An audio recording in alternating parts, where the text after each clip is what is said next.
Good morning. কেমন আছো তোমরা সবাই? আশা করি তোমরা সবাই ভালো আছো, আমি খুব ভালো আছি। আজকে হচ্ছে শনিবারের সকাল এখন 11:40। সকাল এখন আর নেই, অনেকটাই বেলা হয়ে গেছে। আজকে উঠেছি একটু দেরি করে। আকাশের অবস্থা তো খুবই খারাপ, মানে বৃষ্টি অঝরে হয়ে যাচ্ছে, বলছে নিম্নচাপ হয়েছে, জানি না কতদিন চলবে। আর আমাদের তো সামনে আছে রান্না পুজো, সোমবার রান্না পুজো যেহেতু, সেই জন্য রান্না পুজোতে তখন যদি এরকম বৃষ্টি হয় তাহলে কী যে হবে সেটাই আমি এখন বুঝতে পারছি না। আমি নিজে এখন আমাদের শ্বশুরবাড়িতে রান্না পুজো আছে, কিন্তু আমি রান্না পুজো শ্বশুরবাড়িতে করি না, কারণ আমার বাপের বাড়িতে রান্না পুজো আছে, ওখানে আমি যাই।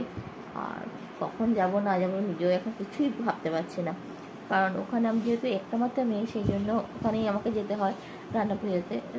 কারণ হচ্ছে আমার মা বাপই আমাকে ছাড়া মানে করে না, যেহেতু আমি একটি মাত্র সন্তান, সেই জন্য তো ওদেরও খারাপ লাগে, সেই জন্য আমি শ্বশুরবাড়িতে রান্না পুজোটা করি না। ও বাড়িতে চলে যাই, মানে বাপের বাড়িতে চলে যাই। তাই ভাবছি এরকম আবহাওয়া যদি থাকে কী করে আমি যাব বাড়িতে। যদি কালকের মধ্যে কেটে যায় তো খুব ভালো, আশা করছি কালকে বিকাল অবধি যদি কেটে যায় খুব ভালো। যদি সোমবারে এরকম অবস্থা থাকে বেরোবার মানে খুবই কষ্টকর। তো এই আর কি, কাদের কাদের রান্না পুজো আছে কমেন্ট করবে, কিন্তু কাদের কাদের বাড়িতে রান্না পুজো আছে। আর চলো, আর এখন কি রান্না বান্না করবো জানি না, অনেকটা বেড়া হয়ে গেছে। টিফিন কিছু খেয়েছি, অল্প সামান্য লুচি ছিল, কালকে রাতে লুচি করেছিলাম, লুচিতে চা খেয়েছি। কালকে বাসি লুচিতে চা খেতে ভালো লাগে, এটাও কমেন্ট করবে, ঠিক আছে? আর সবজি বাজার হয়ে গেছে, দেখি কি রান্না করে। প্রথম ভেবেছিলাম খিচুড়ি করব, কিন্তু খেতে গেলাম অনেক কিছু মাছ আছে, সেই জন্য আর খিচুড়ি করার ইচ্ছা হলো না। ইলিশ মাছ আছে, চিংড়ি মাছ আছে। চিংড়ি মাছটা অনেক দিন হয়ে গেছে যেহেতু, কারণ চিংড়ি মাছটা দিয়েই তরকারি একটা কিছু করে নিই, আর কি সবজি এনেছে দেখি দিয়ে একটা রান্নাবান্না করে নেবো, ব্যাস এই তো। চলো, যদি পটল আনে তো পটল দিয়ে একটা চিংড়ি মাছের তরকারি করে নিই, আর ইলিশ মাছ আছে যেহেতু ইলিশের ঝাল করে নিই, এই হয়ে যাবে রান্নাবান্না। তো চলো দেখতে থাকো ভিডিওটা, কী করছে সারাদিন না করছে। আর বেশি কথা বলছে না, কী সবজি বাজারে নিচে আমি এখন দেখিনি, দেখি কী এনেছে। আর ওলা যদি একটু ওলাকে ভাতে দিয়ে দেবো, ব্যাস এই হয়ে যাবে রান্নাবান্না। তো চলো, আর বেশি কথা বলবো না, রান্নাবান্না স্টার্ট করে দিই। যেহেতু বেলা এখন 12টা বাজতে যায়, 12টা এখন বাজে, আমাদের দেরি আছে, তার বেশি কথা বলবো না। তো চলো, পরে দেখা হচ্ছে। বাজার ঘেঁটে দেখলাম থোড় এনেছে, তো থোড়টাই করবো। তো থোড়টা কাটতে চলে এসেছে, এই দেখো। তো থোড়টা এতটাই কচি ছিল, সবই বাদ চলে গেছে প্রায়। তো যেটুকু পেয়েছি ওইটুকুই করলাম। আর আমাদের দুজন যেহেতু খাবো, আমার ছেলে তো খাবে না, ওইসব ছবিও না। তো সেই জন্য আমাদের পক্ষে ঠিকই আছে, তবে অনেক লোক থাকলে এই থোড়টাতে হতো না। তো আমি তো বটি বটি আছে, কিন্তু বটি নিয়ে মেঝেতে বসার মতো নেই। আর চেয়ারে যেতে ভারী, মেঝেতে বসে কাটাকুটি করাও খুব সমস্যা হয়, ওঠা বসা করা খুবই অসুবিধা হয়। সেই জন্য আমি ছুরিতেই কাটি। তো ছুরিতেই আমি এটা কাটবো, থোড়টা কাটবো। তো দেখো, আর তবে ছুরিতে থোড় কেটে দেখি আমি যে বটির থেকে ছুরি থেকে থোড় কাটা খুব ভালো হয়, আর খুব চিরি করে কাটা যায়। আর বটিতে অত চিরি করে কাটতে গেলে তো হাত কেটে যায়, তো ছুরিতেই ভালো কাটা হয়। তো দেখো আমি ছুরিতে কীভাবে থোড়টা কাটছি। আর গায়ের আঁশগুলো এভাবে ছাড়িয়ে নিতে হয় থোড়ে, ঠিক আছে? থোড়ে গাগুলো ছাড়িয়ে নিয়ে দেখো কীভাবে আমি কাটছি, একটু দেখতে থাকো। আর কে কে থোড় কেটে ভালোবাসো তোমরা একটু বলবে। তো ধরে গাগুলো এইভাবে চেঁচে নিতে হয়।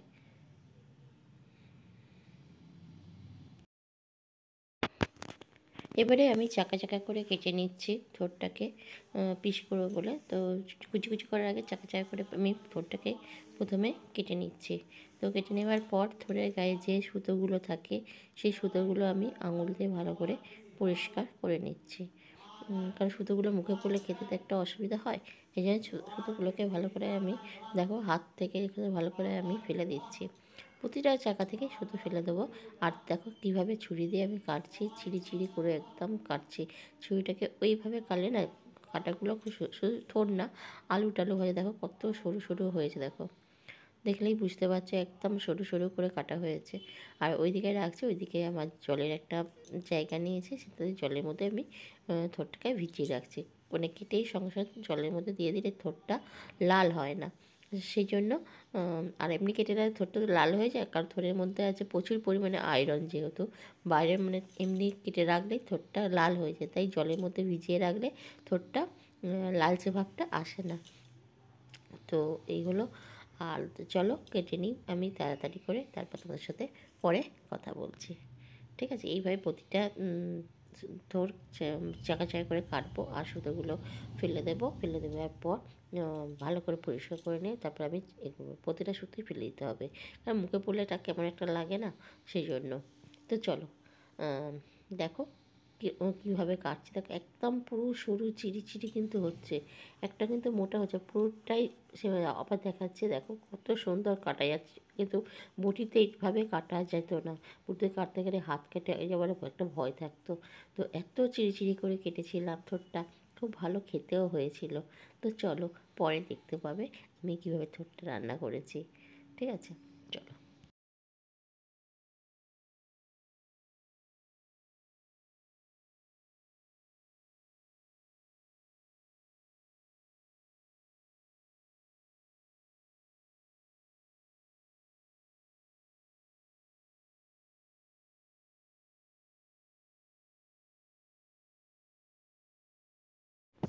তো এখানে আমি থোড় রান্না করতে চলে এসেছি। প্রথমে তেল দিয়েছি, তেলের মধ্যে কালো জিরে ফোড়ন দিয়েছিলাম, তার উপর আলুটা দিয়ে দিয়েছিলাম। আলুটা একটু ভাজা ভাজা হওয়ার পর চিংড়ি মাছ দিয়ে দিয়েছি।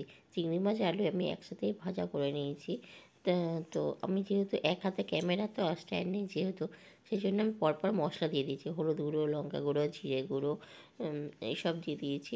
নুনটা খালি দিইনি, নুনটা আমি পরে দেবো। আর এর মধ্যে লঙ্কা গুঁড়ো, হলুদ গুঁড়ো, জিরে গুঁড়ো তো সব দিয়ে দিয়েছি, দিয়ে ভালো করে একটু কষিয়ে নিচ্ছি মশলার সাথে আলু আর চিংড়ি মাছটা। ঠিক আছে, এরপর ভালো করে কষিয়ে নেবার পর সাইড থেকে যখন একটু তেল ছেড়ে আসছে তখন দিয়ে দেবো আমি থোড়টা। এবার একটু ভালো করে কষিয়ে নিচ্ছি, এটা এখনও দিইনি থোড়, এবার দিয়ে দিলাম থোড়। তো থোড়টা দেওয়ার পর এটাকেও ভালো করে কষিয়ে নেব।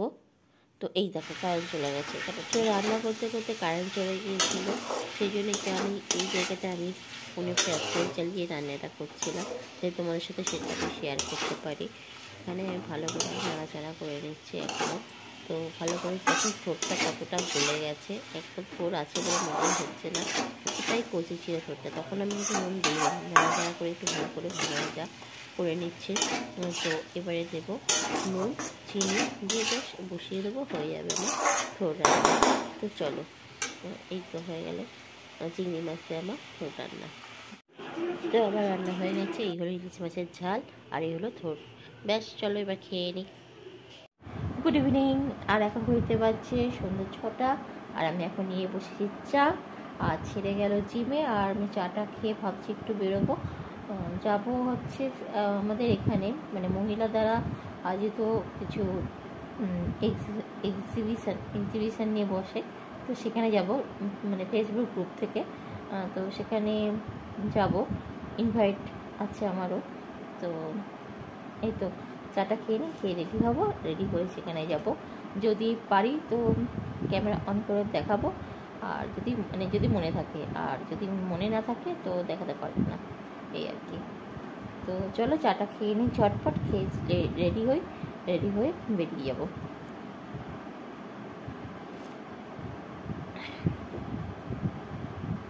এটা হচ্ছে আমাদের এখানে আন্দুলের মধ্যে হচ্ছে, আন্দুলে বাবা স্বপ্নপুরী মোড়ে স্টেশনে একটা আছে, কী বলে ওগুলো, বিয়ের লজ আছে, সেই লজেতে ওরা আয়োজন করেছে। এখানে সবাই মহিলা, কোনো ছেলের কোনো নেই, মানে পুরুষের কোনো ভূমিকা নেই, সবাই মেয়েরা।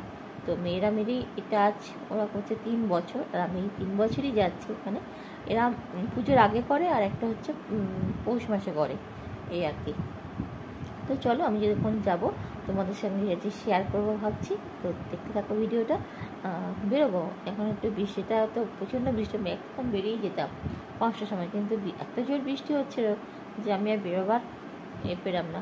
তাও দেখি টোটো ফোটো পাই, কেন আমাদের বাড়ি থেকে অনেকটাই যেতে হবে, যদি টোটো পাই তো ভালো, তা না আরে হেঁটে হেঁটে যেতে হবে। তো হেঁটে গেলে অনেকটা টাইম লাগে, দেখি ফেরার পথে হেঁটে যাওয়ার সময় কিন্তু টোটো করে যাওয়াটাই ভালো, যদি টোটো পাই, কারণ আবহাওয়াটা তো খারাপ, সেই জন্য। চলো তাদের চাটা খেয়ে নিই, রেডি হয়ে বেরিয়ে যাবো। ঠিক আছে, ততক্ষণ দেখতে থাকো। তো টোটো পেলাম না, এখন হেঁটেই যাচ্ছি। চলো,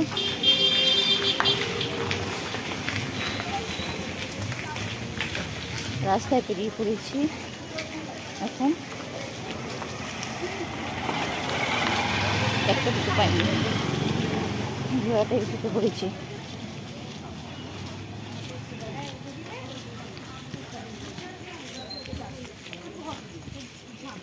ছাতা নিয়ে নিয়েছি বৃষ্টির জন্য। তো রাস্তাঘাটে টোটোটা পেলাম না, হেঁটে হেঁটে যেতে হচ্ছে। কতটা বৃষ্টি এখান থেকে, তো রাস্তায় পেলাম।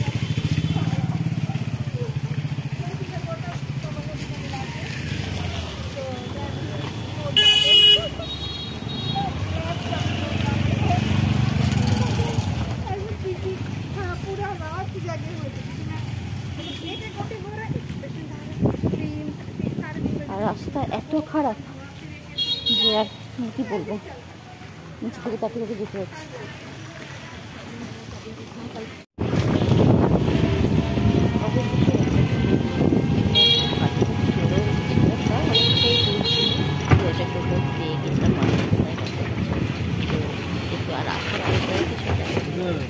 আমি ক্যামেরাটা সামনে কথা বলতে পারিনি, খবরটা পেয়েছি। তো বাড়ি চলে এসেছি অনেকক্ষণ, ওখানে আমি ক্যামেরা অন করতে পারিনি, কারণ দু হাতে ব্যাগ ছিল। তারপর ওদের সাথে কথা বলতে বলতে আমার আর ক্যামেরা অন করা হয়নি। তো এই আর কি, সব কিছু পরে দেখাবো কী এনেছি না এনেছি। আর খাবার নিয়ে এসেছি একটু, ব্যাস। আর এই যে লিপস্টিকটা লাগিয়েছি দেখতে পাচ্ছ, এই সব লিপস্টিক কিনেছি, তুমি কি বলবে?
তো এখানে আমার যে ব্লগটা শেষ করছি, আর বেশি বাড়াচ্ছি না। ঘড়িতে এখন বাজে 10টা 12। তো ছেলে ওর বন্ধু বাড়ি থাকছে, কারণ বন্ধু কাকিমার জন্মদিন যেহেতু, সেই জন্য ওকে নেমন্তন্ন করেছে। সেই জন্য আর আসছে না বাড়িতে। ফোন করেছিল যে মা আমি বাড়িতে যাচ্ছি না, বন্ধু বাড়ি থাকছি। তো আমাদের আজকে রুটি হলো, এই ছানা বসালাম, আর একটু ডিমের তরকারি করে নেবো, কাঁচা ডিমের তরকারি। সেটা পরে একদিন শেয়ার করবো। আর ভালো লাগছে না, সকাল থেকে স্টার্ট করেছি। তো চলো আজ এই পর্যন্ত, আর পরে একটা নতুন ভিডিও নিয়ে দেখা হবে তোমাদের সাথে। ভালো থাকবে, সুস্থ থাকবে, আর আমার চ্যানেলটাকে প্লিজ প্লিজ প্লিজ সাবস্ক্রাইব করে দেবে। তো গুড নাইট, টাটা। দেখা হবে একটা নতুন ভিডিওর সাথে, ঠিক আছে, টাটা।